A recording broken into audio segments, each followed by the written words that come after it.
Hello there, podcast fans. Welcome to episode 9 of How Uncivilized, a podcast where a duplicitous duo delve into the depths of space and dig up dirt from the unknown regions of Star Wars lore. This week, we look at FN 2187, or Finn, as he's more commonly known. So don your finest stormtrooper armor and get ready for your favorite dubious deserter.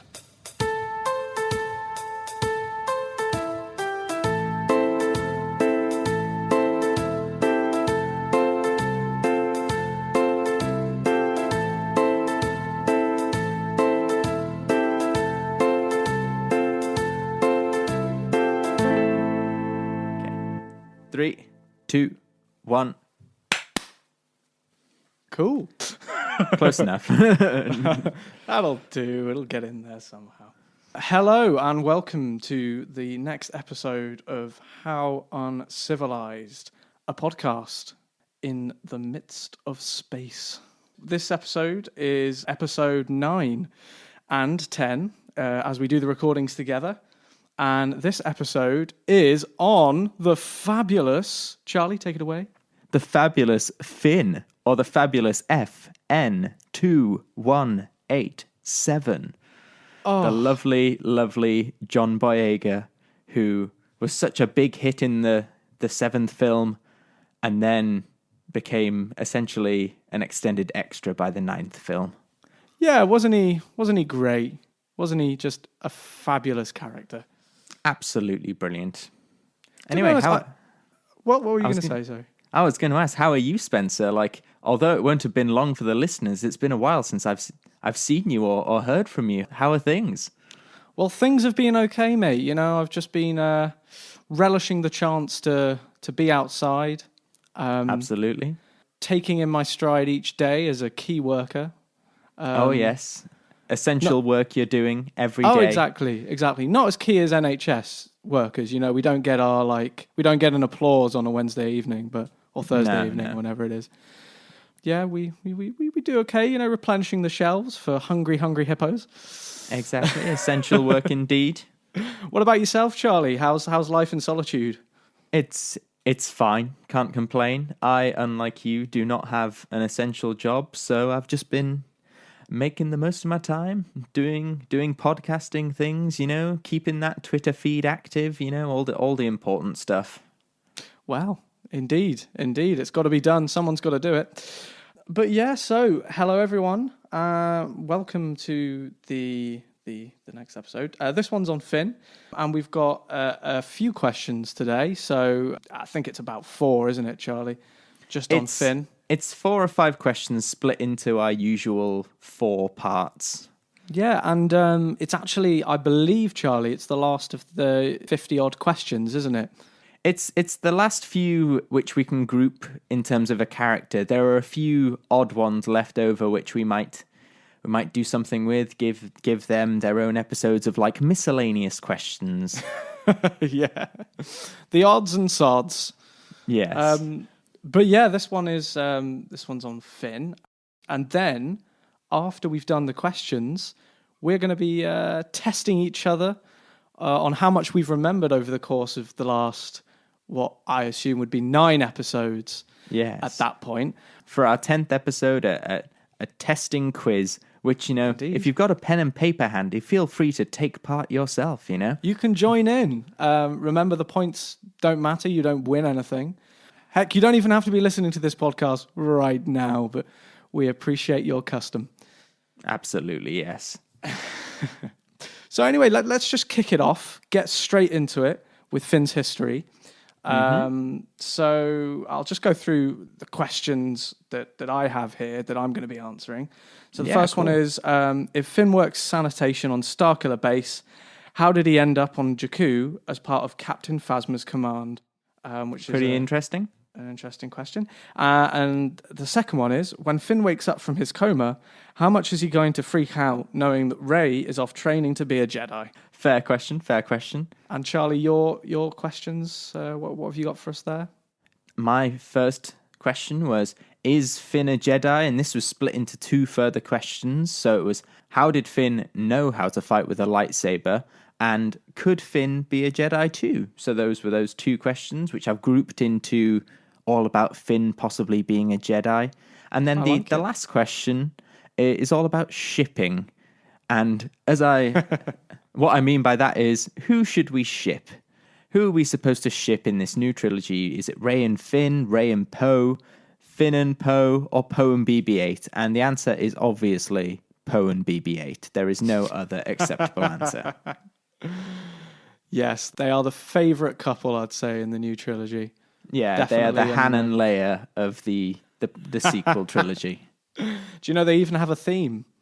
Really? Oh, no, they don't. No. Breaks my heart. Imagine if they had a theme. Oh dear, that'd be too much to handle, I think. I've purposefully not Googled Poe and BB-8 fan art for the purpose of this. I feel like it could end up going somewhere I don't want it to. Aggressively out of control. I mean, if you remember, R2 had a lot of compartments, and that's where I'm going to leave it. Oh dear. Well, you could fit a whole lightsaber in there. I mean, that leaves a lot to think. I mean, a lot to chew on there. Well, and on that note, do you want to talk about Finn on Starkiller Base? Should we start the juice? Absolutely. So, first question I've got: if Finn works in sanitation on Starkiller Base, how did he end up on Jakku as part of Captain Phasma's command? Now, we see in the films Finn is under the command of Captain Phasma, especially when they go down to Jakku and sort of obliterate a village. Yeah, all good fun. And then he actually mentions, I believe, later on in the seventh film, when him, Chewie and Han are trying to get into Starkiller Base, or this might have been before, that he worked in sanitation at some point, and that's how he knew. I mean, I thought that was some kind of like weird joke, covered up joke. Nope. It just sounded so ridiculous. I don't know. But I suppose, stormtrooper pawns can be thrown wherever. I'm sure there's a stormtrooper for... They're like apps, Yeah, there's a stormtrooper for that. Yeah, there's Sanitation, there's a stormtrooper for that. Yeah, who needs tables and chairs? We've got stormtroopers. Absolutely. So I'll just kick it off with a bit of background into Finn. Or, excellent. As he was originally named, FN-2187. So FN-2187 was part of a new generation of stormtroopers and was conscripted into the First Order at a very young age. They don't actually specify the age that he was, but they do mention he was too young to remember his family.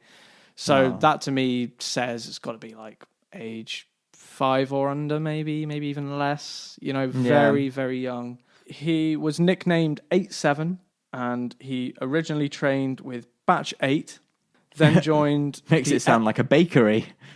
Yeah. Batch 13. His nickname was a baker's dozen. Very nice. Yeah, thank you. After training with Batch 8, he joined the FN Corps, a sub-branch of the Stormtrooper Corps.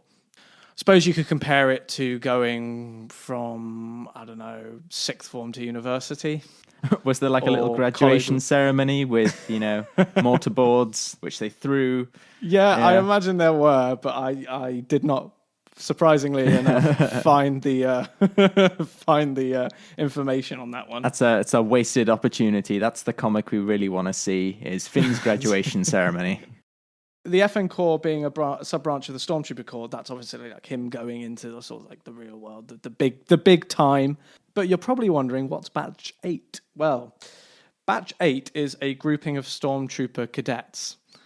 Like all of the cadets that were sort of raised from birth were put into batches. He was Batch 8. Yeah. So I just keep thinking of baking. You're never going to stop thinking of baking. Yeah. Just get through it. Just power through. Batch 8 with the lemon drizzle. So, yeah. I'm going to have to get past that. So, FN-2187, once he joined the Stormtrooper Corps, served under Captain Phasma and consistently was top of the class and seen as ideal Stormtrooper. So, he was seen as, I believe there was a conversation between him and Phasma where Phasma said, you are officer material FN2187. I believe Phasma took him under her wing to try and like elevate him to bigger things. You know, that was what I gathered. You know, Finn, you look really good in white. Yeah, exactly. You'd look even better in grey. Or black as they are now. Aren't all the officers black? That's true, yeah. Like, I mean, their clothes are black. Their clothes are black, you know. Most of the officers are very much white. Yeah, sadly. Because he's like under Phasma's command, he basically followed Phasma wherever he went. So Finn was in charge. It says like Finn an was obedient dog. Well, exactly. You know, he's part of Phasma's squad, so would just follow her wherever she was stationed, I assume. So Finn was once in charge of sanitation duties at Starkiller Base, as Phasma was stationed there. And because, as I've said, he was part of her squad, so was he.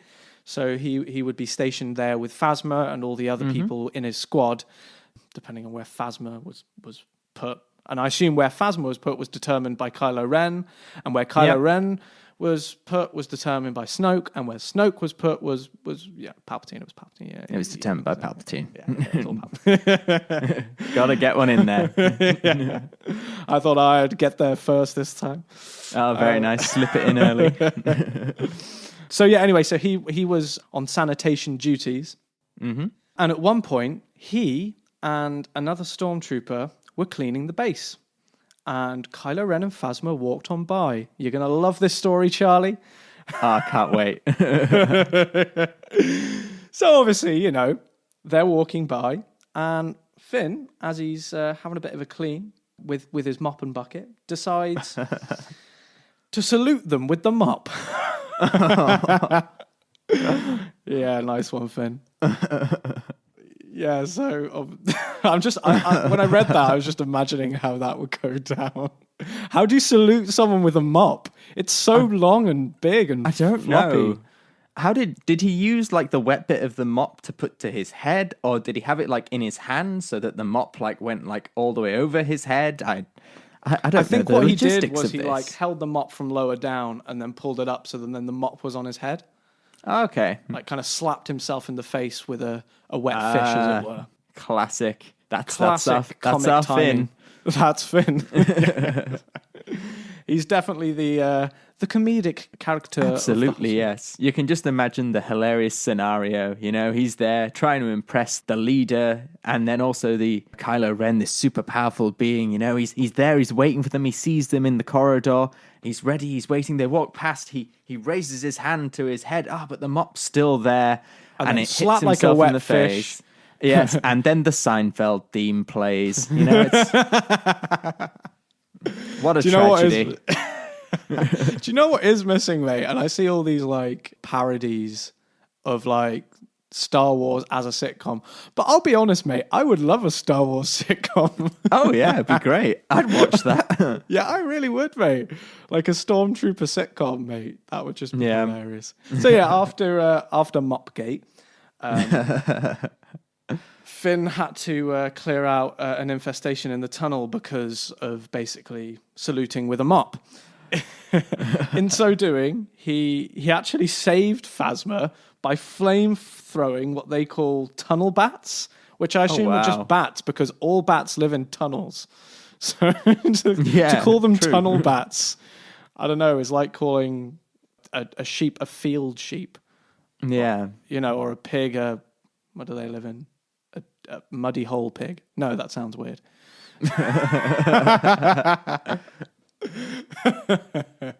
Oh dear. Anyway, yeah, so he saved Phasma from the flame throwing. No, from the tunnel. The bats had a flamethrower and they were going to flamethrow Phasma, and he just saved them. It's getting way out of hand now. Yeah. Just like the flamethrowers. Anyway, so just to be clear, the tunnel bats did not have flamethrowers. Okay, that's disappointing. I know, it could have been such a great, like, could have turned that into quite a small episode, a small adaptation, you know, and it would have been perfect. Exactly, mate, exactly. But anyway, he saved Phasma using a flamethrower to fend off the tunnel bats. In so doing, he questioned Phasma's authority in putting all the stormtrooper lives at risk by trying to clear out this infestation. You know, even she had been like incapacitated by these so-called tunnel bats. And, you know, with the logical sort of forethought that Finn always has, he was put on trash duty for 3 weeks. So obviously he thought through exactly what was going to happen there, decided, you know what, it's almost like, I was just thinking of Shawshank Redemption, like 30 days in the hole. Exactly in you what go. it's like. So he was put on trash duty for 3 weeks. But, mate, a funny little, shall we say, I think it's a little insight into Finn and maybe, you know, foreshadowing where he was going to go later on. After the fact, it turned out that Finn had smuggled the tunnel bats out of the base instead of killing them, which it was just really lovely, That's showing nice. compassion, really nice. Again, I really want to know how he did that. Yeah. Like, because there are a lot of tunnel bats in that tunnel. And Like, it's did he pretty... smuggle them out one by one? And if so, you're like, using a flamethrower, it's pretty easy to kill them. Like, I mean... Did he smuggle them out cooked? I don't know. But yeah, so I it does make me want, like, that in itself could be a whole film. Yes. Like, the whole situation there and then him smuggling out, Tunnel bats. you know. Yeah, if the tunnel bats actually talked, that would be Yeah. quite impressive. I think That'd be be very quite a film. interesting. I'm imagining the little white bat from the film Anastasia. I'm imagining they're all like that. It's beautiful. Exactly that, yes. Finn, you must save us all. Oh dear. It just works perfectly. It's meant to be. It Disney definitely hit is. us up. Yeah, like we're in desperate need of a Disney musical. Yes, For Finn set in the and Star Wars and the tunnel universe. bats. Not even in the Star Wars universe, just the cave in the Star Wars Oh universe. yeah. No one has to know that it's connected to Star Wars. It can just be its own thing. Exactly. We don't even need Yeah. Finn there. We just need all the bats. Yeah, that's the main Bat thing, you know. sitcom. No. Anyway, so to bring us back on track, so the question was, if Finn works on sanitation or circular base, how did he end up on Jakku as part of Captain Phasma's command? Well, I pretty much answered that midway through, and it's that he just follows Phasma wherever she goes. And Phasma was put on duty with Kylo Ren, and then Kylo Ren sent Phasma down to Jakku, and Finn obviously had to follow. So I mean, that goes without saying. Yeah. But I couldn't stop right there. I had to fill in the No, whole you had to story of keep when he was going. on sanitation because I thought it was great. One of the best bits of Finn that aren't in the films, I think. Yeah, that was well worth it. Just for the tunnel bats. Those measly tunnel bats. So that brings us on nicely to question 2, which is, again, for those who haven't been writing down every single word we have been saying, so as to know exactly where we are in the podcast. I know there are a few fans like you out there. Oh, yeah. Your little transcribers, you. No, all 0 of you. Yeah. Yeah. Soon, maybe we'll get that number to double. Who knows? Maybe. Yeah. The question is, when Finn wakes up from his coma, how much is he going to freak out knowing that Rey is off training to be a Jedi? I think mainly like the freak out would be, I'm the guy that was using the lightsaber. Why can't I be trained as a Jedi? What's going on here? Rey's just pulled on. rank. In the first film, I was the one holding the lightsaber on the poster. Now you know I'm barely Most on of the the poster. I was the one that put in like all the effort with the lightsaber. What's going on? Yeah. Rey was really timid about touching it. She just wanted to use her little gun thing. I mean, she still could have, to be honest. But yeah, anyway. So yeah, to start this question off, I'm gonna like give a bit of context again, Yeah. and just basically, I'm actually just gonna go off from exactly when he wakes up. So Finn wakes up in a Flexapoly Bacta suit, Okay. whatever that is. It's pretty cool. Yeah. You see him wake up actually in the film, and Yeah, he's like in he's the suit spraying that makes him everywhere. look like the Michelin Man. Yeah. And like literally, like so much is gushing out of him. Yeah. As he's wandering around. Because in the Star Wars universe, the cure for everything is water. That's it. That's literally it. You know, a bit of Lord of the Rings logic, mate. Boil them, mash them, stick them in a stew. So he wakes up in a Flexipolly Bacta suit, which I had no idea. I assume that's like a portable version of a Bacta tank. So instead of dunking someone in water, you sort of bring the water to them in a suit, and then that slowly heals them with the magic of, Bacta. I don't know, Bacta? Yeah. Time? Who knows? Yeah. No, well, Bacta is actually a healing element mined from an ocean planet, I believe. Can't remember the name. That's pretty Maybe cool. it'll come to me. Yeah. I'll come back to that one day. We'll do a whole thing on Bacta. You guys want to know? No one asked for it, but we're doing it anyway. Oh, I remember the planet name. It's Manan. The planet is Manan. There we are. We don't need to do it anymore. We're done. Yeah, that's it. We've ticked that one off. The Bacta episode is done. But the people, the Manan, are like fish-like creatures. They're basically like the Switzerland of the Star Wars universe, because in every war they stay neutral. And they just house Sith gold. Pretty much. I mean, Yeah. well, the gold is the Bacta, and the Sith and the Republic both need Bacta to heal their troops. So they've got to stay neutral, and they're actually quite an affluent planet. But anyway, a little side note on Bacta, you know. Anyway, so he wakes up aboard the star cruiser Raddus, which was named after the famed Admiral Raddus, who died in the service of the Rebel Alliance at the Battle of Scarif against huge, probably impossible odds. Yes. Personally, I love Admiral Raddus. I think he is one of the best characters in all of Star Wars. What a legend. And you can see that actually he is blue, whereas Admiral Akbar is, an orange. That's because faint they live... orange. Yeah, they live in two different areas of the planet Mon Cal. Admiral Raddus comes from the Arctic region, whereas Admiral Akbar comes from, I believe, like the desert region or something. Yeah, hence why he's been slightly boiled. Yeah, exactly. Yeah. Yeah. He can only be defeated by a lobster fork. Oh, no. Oh, dear. So Finn seems, to me anyway, not overly upset about the news that Rey's gone off to Act 2, but he seems concerned, as a friend would be. If I remember it correctly, we kind of don't really see his reaction. He wakes up and they're all escaping the base, and Poe is like, oh, you must have so many questions. And he's just like, where's Rey? And that's when it kind of like smash cuts away to what Rey's been doing. So we don't really see his react. I'm imagining just off screen, you can hear him screaming, being like, what? Yeah, exactly. No, I'm just imagining based on like, what we've seen so far, that he's just slightly concerned about it. I don't think he's like... I imagine he's not overly like, I don't know, caring about that. He seems pretty nonchalant just about like, a lot of things. Where's Rey? Oh, she went to find Luke. Cool. He says as he lights up his cigarette.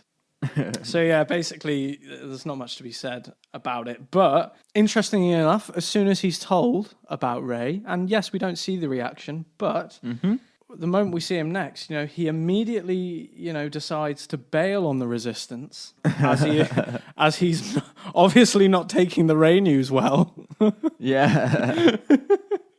So much so that his craziness causes him to be tasered by his next female counterpart. His next female counterpart being Jar Jar Rose. That's true. Another character that's whittled down in only 2 movies instead of 3. Yeah. Poor Rose Tico. She didn't do anything wrong. Yeah. Just literally like in the 9th film. Guys, we need to go stop the Sith and all this. It's like, Rose, you coming? Nah, I'm gonna stay here, Leia needs me here. You stay here, Rose. Yeah. You're needed here. And we're going to give 90% of your lines to a hobbit. Oh, anyway, so that just cracks me up completely. Anyway, so Finn wakes up after being tasered and immediately falls for Rebound Rose. And does anything, she says, to the point where the film has a whole casino spin-off plot purely to satisfy Finn's grief at losing his best bud, Ray. It's a madhouse! A madhouse! Wow, that's a hot take. Anyway, that's my take on how he deals with the news. Wow, that was spicy, to say the least. Yeah, I mean, anyone else would be like, yeah, no, he takes it fine. I've read into the mental implications. He immediately wants to abandon the resistance. So much. Well, I mean, have you ever heard of electrotherapy? He then gets tasered and then falls in love with Rose, and then suddenly, problems are all good. I believe the term is Stockholm Syndrome. Yeah, it kind of was, wasn't it? Oh, dear. Good old Rebound Rose. Good old Rebound Rose. Anyway, poor that Rose. I will continue to say this, but poor Rose. I feel so bad because she wasn't that bad of a character, to be honest. No. But she was aggressively slated by everyone in the community, almost. I'm not going to lie, I don't really know why. Like, she wasn't my favourite character, but she wasn't, like, my least favourite character. It's weird. By miles. I know. I'd argue she got more poor treatment than the Jar Jar Binks actor.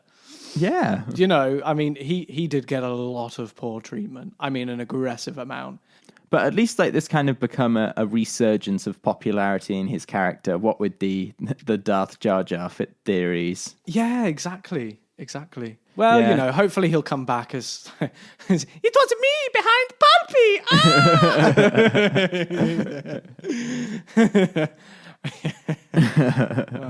Yeah, we can only pray for that day. Yeah.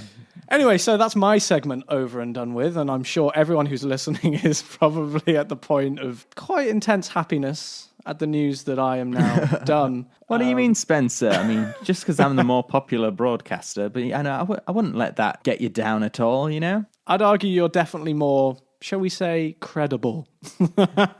Someone has to be second place. When there's only two of you. I'm glad you've taken that. I got there before you. Well, mate, you're in charge of editing, so you could easily switch that around. Switch them round, yeah. Yeah. Anyway, Charlie, what are your questions now? So, part 3, which is what I did, it was a couple of questions all about whether Finn could be a Jedi. So, question 3 was, how did Finn know how to fight with a lightsaber? And question 4 was, could Finn be a Jedi too? To answer the first question, very simply, how did he know how to fight with a lightsaber? I keep saying lightsaber wrong today. Not a lightsaber. So just right saber. A not too heavy saber, a not too lightsaber, a just right saber. Oh, that should be their motto. Whatever company's like making lights. The Goldilocks model. So essentially, how did he know how to fight with a lightsaber? The simple answer is he was a trained soldier. It wasn't like just some random person picking up the lightsaber and being able to fight with it. He was an actual trained soldier who had been trained to use blasters and other things. So it wasn't like he was going in completely blind. And whether he could be a Jedi too, well, let's explore that now, shall we? Like you said previously, when he was a stormtrooper, he scored consistently highly in his training, showing adaptability when it came to things like combat. His skills with a blaster were easily transferable to things like gunner positions. For example, when he was on the Millennium Falcon with Rey, he was easily able to become the pilot of the gun. Gunny. Gunny, yes. Good old turrety. Yeah, there we go. Turrety. In spite of the lack of training, he also had some skill with a lightsaber, like I've said, and he was almost able to hold his own against that stormtrooper, and was also able to get a good lick in against Kylo Ren before ultimately being defeated and having to be saved by Rey, which is fair enough. That's kind of what we expect when you go up against a trained Sith. You're probably going to get your ass handed to you a little bit. Definitely, yeah. Yeah. In The Last Jedi, he had a fight with Captain Phasma, where he was able to win in spite of her better abilities using, and I've actually written this down because this is brilliant. It said he won using the element of surprise and the high ground. Yes. Oh, did he? Yeah. So if you remember in the actual film, he falls down the chasm we think he's done for, and then it suddenly, you see him like coming up because there's a lift or something raising up. He's right behind her and he's like, hey, and just hits her, and that's how he wins. So, element of surprise. A nice little prequel reference, I think, there. Yeah. It's very good. And the high ground. Just Captain Phasma turns around and is like, oh no, he has the high ground. You underestimate my power. Shut up, Phasma. Yeah. The question is, if Finn were to be a Jedi, the first question you would ask would be, is he Force sensitive? Because ultimately, to become a Jedi, you need to be Force sensitive in some way. Is Finn Force sensitive? The answer to that is yes. Fantastic. So there's a scene in Episode 9, Rise of Skywalker, when they get stuck in the sinking fields on Pasana, which is the planet they visited where that festival was being held.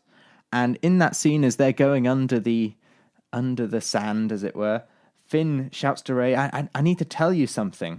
And while we never find out in the film what it was he was going to say, it was said by JJ that he wasn't actually going to say what everyone thought he was going to say, like, oh, Rey, I love you, you're great.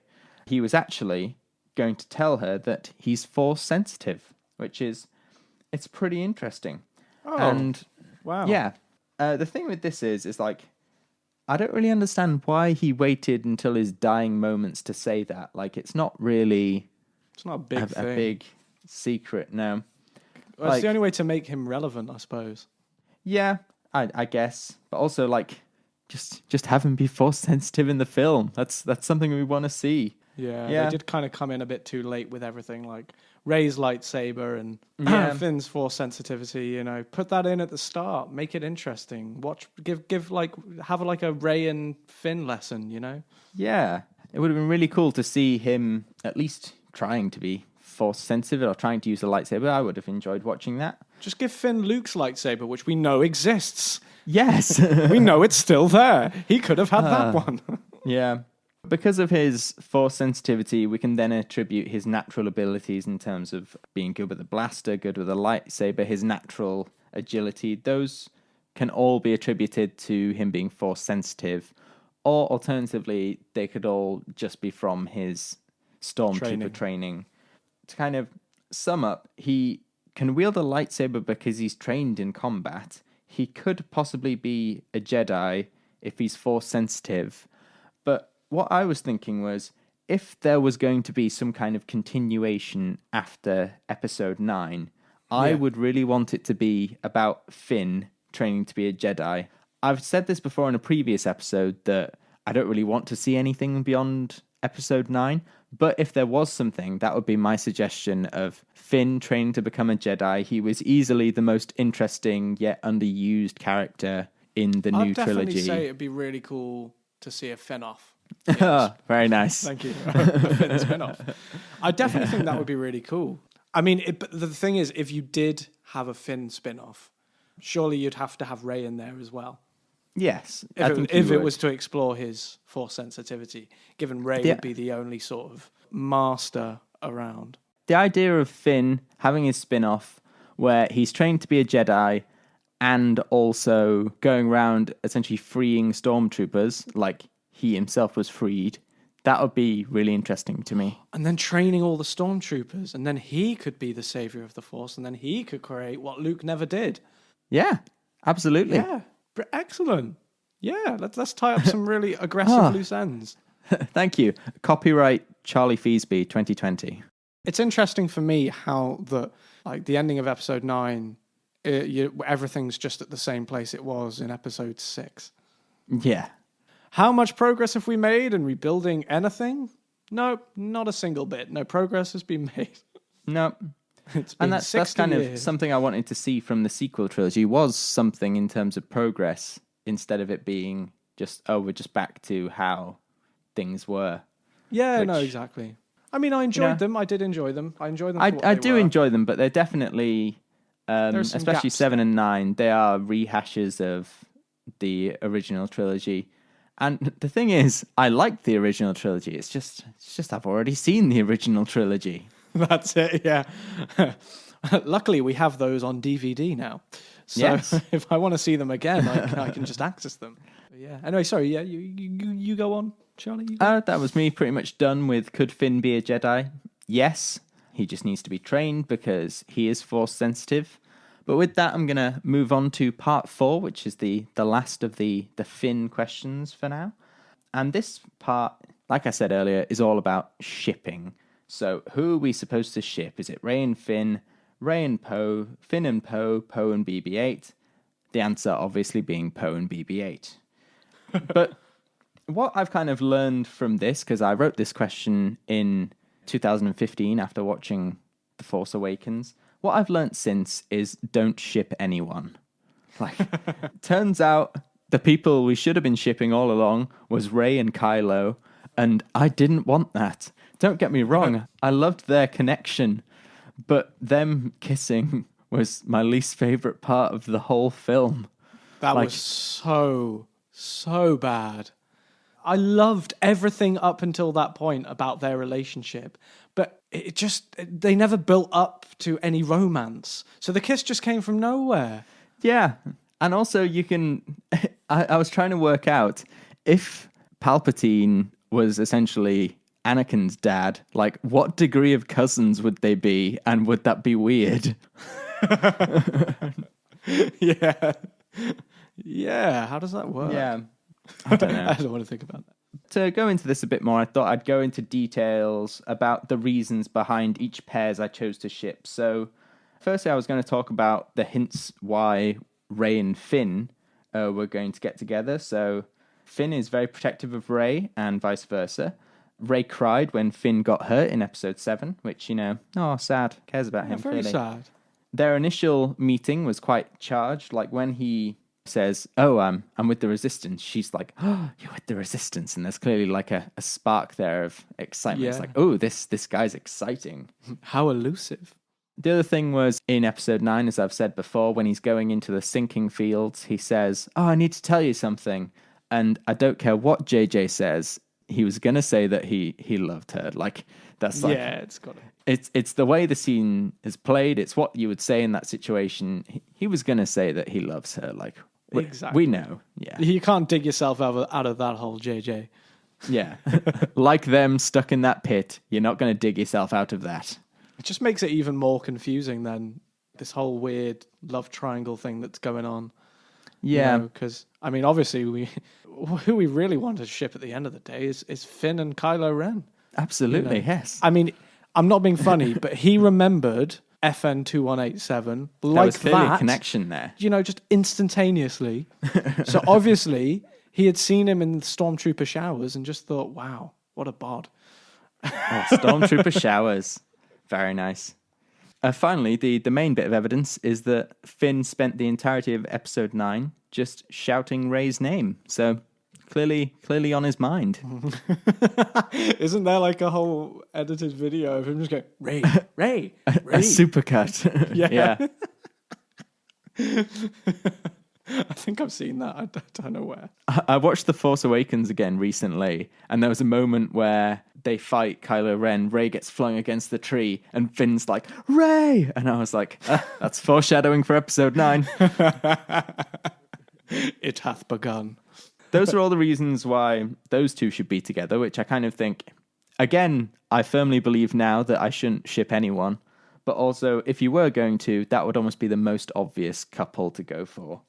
Definitely, yeah. Yeah. The next couple was Rey and Poe. So when they meet in The Last Jedi, there was clearly a moment when they meet. She's like, "Hi, I'm Rey," and he's like, "Hi, I'm Oscar Isaacs." So yeah. This is my award-winning smile. Yeah. And another thing is that originally, in the kind of leaked episode 9 script, they were going to get together. That's why there was that charged moment, I think, was that they were originally meant for them to get together, which, cool, but also, again, pointless. Don't ship anyone. There's no point to it. There's no point to anything. Was this the Colin Trevorrow one? Yeah, in the Colin Trevorrow script, they were going to get together. I don't know. Yeah, because everyone was saying, it would have been so much better if they had gone with Colin Trevorrow's script. But I don't know. I mean, it seems like it would have been good in some ways, but worse in others. And it would have just leveled out at pretty much the same. Yeah, it would have been better in terms of it would have been more original than the one we got. But original doesn't necessarily mean better either. Like, from what I've heard, both of them are, well, I've seen one of them, and the other one, from what I've heard, sounded pretty flawed as well. But then again, the script which was leaked was still like an early draft. It could have been altered and stuff. We'll just never know. Yeah, and so it will be.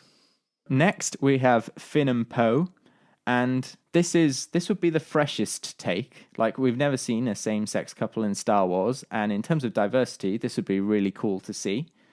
But not just for diversity, there are some hints in the actual film that they have a little spark between them, especially between the first and second film. So there's the moment where, they have that whole space battle at the beginning. They crash on Jakku. Finn thinks Poe has died, but then Poe turns up again and they meet on the Rebel or the Resistance base. And there's that moment where Poe's like, "Oh, it's great to see you." It's like, "Oh, that's my jacket." And Finn's like, "Oh no, I'll take it off." And he's like, "No, keep it on. It suits you." You keep it. Yeah. You seem quite cold.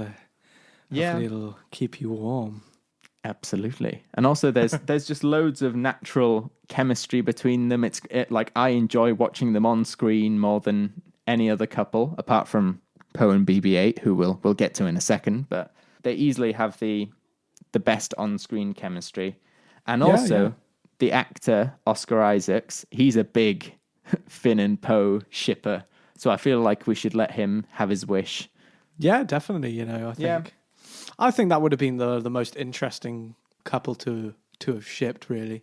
But yeah, interesting thing about the same-sex couple thing, because obviously in episode 9, I don't know if you saw, but towards the end, during the celebrations, there was a same-sex kiss between two women, which was really great to see. First actual same-sex relationship, we assume, in the history universe of the galaxy. I say we assume because we really don't know if that was like we really don't a spur of the moment kiss. I mean, it's the first same-sex kiss, whether it's a relationship or not, or whether it's sort of like, "Oh God, I'm so happy I could snog anyone." Yeah, like, it's one of those things that was cool to see. But I'm gonna go into something which annoys me here. We were never ever going to get Finn and Poe as a couple because Disney, the magical overlords, need to sell this film to China, and unfortunately, in China, a same-sex couple is not going to play, and that's really annoying for us because they have to pander to the Chinese market. Hence why they had that one kiss in Rise of Skywalker, which was great for us to see, and it was cut out in China. Well, that's the reason why they had it in such a short moment, so it could be cut out, I assume. Yeah, which is frankly typical pandering, mate. Typical pandering, and frankly a travesty and a waste of two good characters who could have been really great together on screen. Yeah, I completely agree, mate. Yeah. Missed opportunity.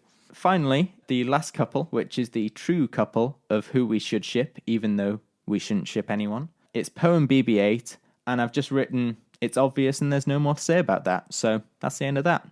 Yeah, I agree. And as you say, there is just nothing to say about it. It's completely 100% true, and that's that. Yeah, definitely. Watch the films and you just know I'm right. So I have nothing else to say, nothing else to add. No, indeed. No further comment to that argument. Well, I assume that ties up your questions fully. Yes, ultimately. I'm no longer a fan of shipping, and I've written down here, what is more important is the friendship between the characters, and ultimately, none of them should be together except Poe and BB-8. Yeah, definitely. I mean, to be honest, I was shipping Poe and Vice Admiral Hondo, those things just can't happen, mate. She ended up just killing herself. Shame about that. Sad times. Yeah, one thing that I always found really frustrating is that we never got to see, which at this point you would have thought they'd have become, real close buddies. I felt like we could have seen a bit more of Admiral Akbar. Yeah. Would have been nice. Oh, wasn't it in episode 9? Wasn't that Admiral Akbar's son with the huge eyes? Yeah. I'm glad they put that in. I want a spin-off with just him. Akbar Jr. The Akbar Jr. Chronicles. Anyway, so that ties up Charlie's questions on Finn. I think Finn as a character, as you say, was definitely a missed opportunity. He was actually, really interesting. Could have been a lot going for him, but fair enough. They decided to veer away from that and focus on Kylo and Rey, which is fine. They are the most interesting characters. It is. Yeah. I'd argue that to have two protagonists like that, I'd argue they are both protagonists. Yeah. So fully at the forefront is such a huge thing to pull off. And I think with that in mind, they did really well. Oh, yeah, absolutely. One thing I find strange is when you watch The Force Awakens, Finn is very much the main character of that movie. And it almost seems strange watching it now, knowing that he's going to become almost such a side character by the end of episode 9. And don't get me wrong, seeing Rey and Kylo was really cool, and I enjoyed their story. But it would have been nice to have seen Finn do something. Like what I imagined was going to happen, in my head, what I thought his arc was going to be was episode 7 was all about him escaping the First Order, which he does. Yeah. Episode 8 was him becoming a rebel. In episode 7, he kind of was still in it for himself, really. But by the end of episode 8, he was thoroughly part of the Resistance. And then episode 9, as he was like an escaped stormtrooper, would be him getting more stormtroopers to join the Resistance. And I thought that would be the natural progression of his character. We should have seen him giving fat speeches and doing like a recruitment drive or something. Yeah. The little recruitment drive with his stall. Yeah. Throw back to last episode. Exactly, mate. Yeah, bring on the stalls. Bring on Come to the Freshers' Fair. Yeah, that would have been really cool. Thanks for listening to episode 9 of How Uncivilized. If you enjoyed this, be sure to check out all of our previous episodes, as well as look out for our 10th episode special coming next week.